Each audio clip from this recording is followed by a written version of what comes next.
Now today we're going to be talking about Nintendo. Not just Nintendo, also about a guy called Gary Brown. No, his name is Gary Brown. And this article was made basically a little over a year ago, Thursday, February 10th, 2022. Let's get into it. Public voice and principal salesperson for notorious video game piracy group sentenced to 3 years in prison for conspiracy. Seattle.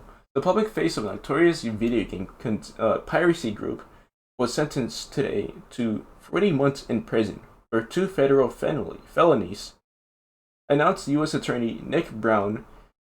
Gary Browser, 52 years old, a Canadian national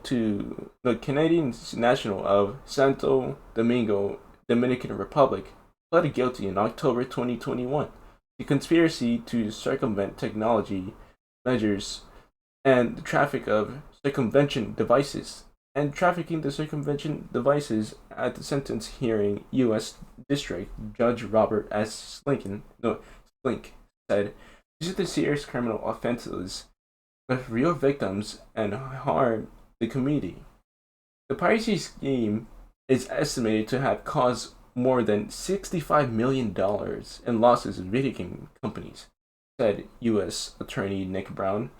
But the damages go beyond these businesses, harming video game developers and the small and creative studios whose product and hard work is essential stolen games when games are pirated.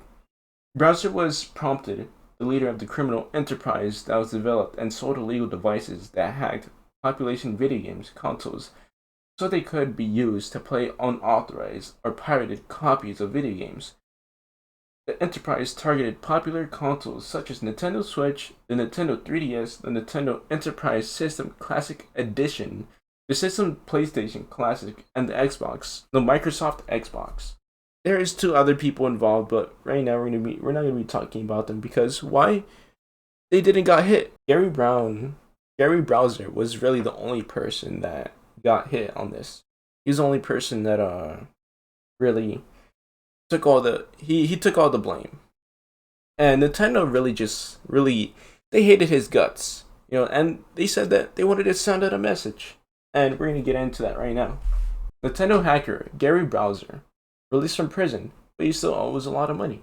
And if you guys know, recently he just came out of prison.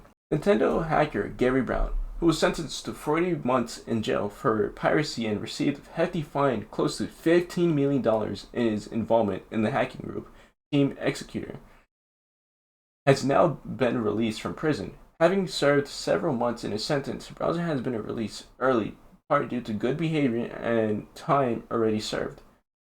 But he's still legally obligated to pay Nintendo $10 million for his role in allowing Switch owners to hack their systems so that pirated games could be played on them. As a part of a consent judgment that Browser agreed to, Nintendo will be allowed to take 25% to 30% of its gross monthly income. Of the $10 million that Browser owes Nintendo, he has only been able to pay off $175 so far from his earnings while he was in prison. "I've been making payments of $25 per month, which I've been taking because I had a job in federal prison. So far, I paid $175, Browser told Torrent Freak. When Browser was first sentenced, Nintendo lawyer Ajay Singh, sorry if I can't pronounce that, please forgive me, or please correct me in the comments below, said in court description that the company wanted to send out a message to Switch hackers. "This is a very significant moment for us. It was the purchase of video games that sustained Nintendo's and Nintendo ecosystem. And it is the game that makes people smile. For it is the reason that we do all we can to prevent games on Nintendo systems from being stolen," I said to EXO last year. Now, to give you a more brief overview of whatever was said, Gary Browser was sentenced to prison for basically a little over 3 years, and recently he was just released out of prison off of good behavior and also off of the months that he's also served as well. But not only that, Nintendo also decided, just to hit him with the, all right, you gotta pay us back $10 million. Basically, each month he has to pay back Nintendo a certain amount of money. 25%, 25 to 30% of his monthly income. Now that's a big chunk of money. They just basically ruined his life, basically. And like I said, they wanted to send out a message. I feel like this is unnecessary amount of money they has to pay back. He's not. I'm not trying to say that he's not guilty either. He sold little gadgets that and little devices that would pirate games or to help you pirate games and stuff like that. I'm not trying to say that he's fully like not guilty. He's still guilty. Whatever he did is still bad. I'm not trying to say that it's not. I'm just saying it's over excessive of how much he has to pay back.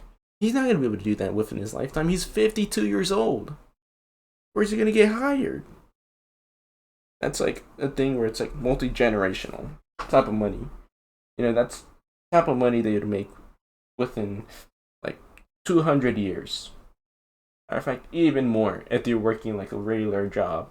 I think that'll be it for the video. I'll talk to you guys later.